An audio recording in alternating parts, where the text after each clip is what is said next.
முருங்கைக்காயில செம்ம டேஸ்டான ஒரு சூப் பண்ணலாமா? சுட சுட குடிக்கிறதுக்கு சூப்பரா இருக்குங்க. 2 முருங்கைக்காய் நல்லா கழுவிட்டு கட் பண்ணி வச்சிருக்கேன். இப்ப அந்த முருங்கைக்காவை குக்கர்ல சேர்த்துக்கலாம். ஒரு கைப்பிடி அளவுக்கு சின்ன வெங்காயம், 2 தக்காளி கட் பண்ணி சேர்த்துக்கிறேன். தக்காளி நீங்க அளவு குறைச்சிக்கலாம். உங்களுக்கு புளிப்பு டேஸ்ட் பிடிக்கும்னா 2 சேர்த்துக்கோங்க, இல்லைன்னா 1 போதும். 2 ஸ்பூன் அளவுக்கு பாசி பருப்பு கழுவிட்டு சேர்த்திக்கலாம். கூட 1 ஸ்பூன் உப்பு, ஒரு 1/2 லிட்டர் அளவுக்கு தண்ணி ஊத்திட்டு குக்கர்ல வெயிட் போட்டுட்டு ஒரு 3 விசில் விட்டு இறக்கிக்கலாம். சூப்பரா எல்லாமே வெந்துடும். அடுப்பு ஆஃப் பண்ணி 1 மணி நேரத்துக்கு மேலேயே ஆயிருச்சு. இப்போ குக்கர் ஓபன் பண்ணி பாக்குறேன், நல்லா வெந்திருக்கு. இப்போ இதை பாத்தீங்கன்னா அப்படியே நான் மிக்சியில போட போறேன்.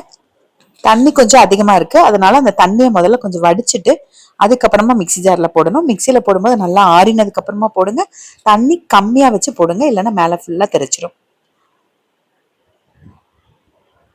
நல்லா கொஞ்சம் நைஸாவே அரைச்சு எடுத்துக்கோங்க.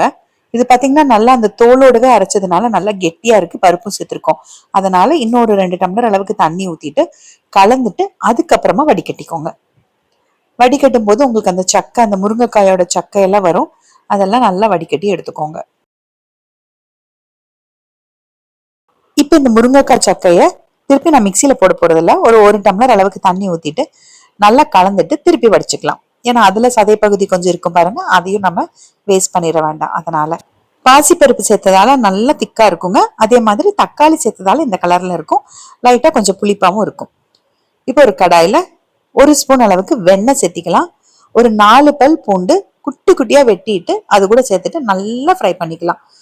நல்லா கொஞ்சம் லைட்டா ப்ரௌன் ஆகிற வரைக்கும் நல்லா ஃப்ரை பண்ணிட்டு அதுக்கப்புறமா நம்ம அரைச்சு வடிகட்டி வச்சிருக்கோம் பாருங்க, அந்த சூப்பை இந்த கடாயில ஊத்திக்கலாம்.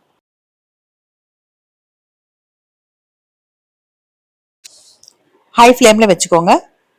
ஒரு சிட்டிகை மஞ்சத்தூள் நீங்க வேக வைக்கும் போது கூட சேர்த்துக்கலாம். ஒரு 1/2 ஸ்பூன் அளவுக்கு மிளகு தூள் சேர்த்துக்கலாம். உப்பு டேஸ்ட் பண்ணி பார்த்துக்கோங்க, தேவைப்பட்டா கொஞ்சம் சேர்த்துக்கோங்க, அவ்வளவுதான். நீங்க மேல கார்னிஷ் பண்றதுக்கு கொத்தமல்லி தழை கட் பண்ணி சேர்த்துக்கலாம், இல்ல வெங்காயத்தாள் சேர்த்துக்கலாம். அப்படி இல்லைன்னா கார்ன் சிப்ஸ் ஏதாவது இருந்ததுன்னா மேல தூவி சாப்பிடலாம், அவ்வளவுதாங்க. நீங்க ட்ரை பண்ணிட்டு டேஸ்ட் பண்ணிட்டு எனக்கு கமெண்ட்ல சொல்லுங்க.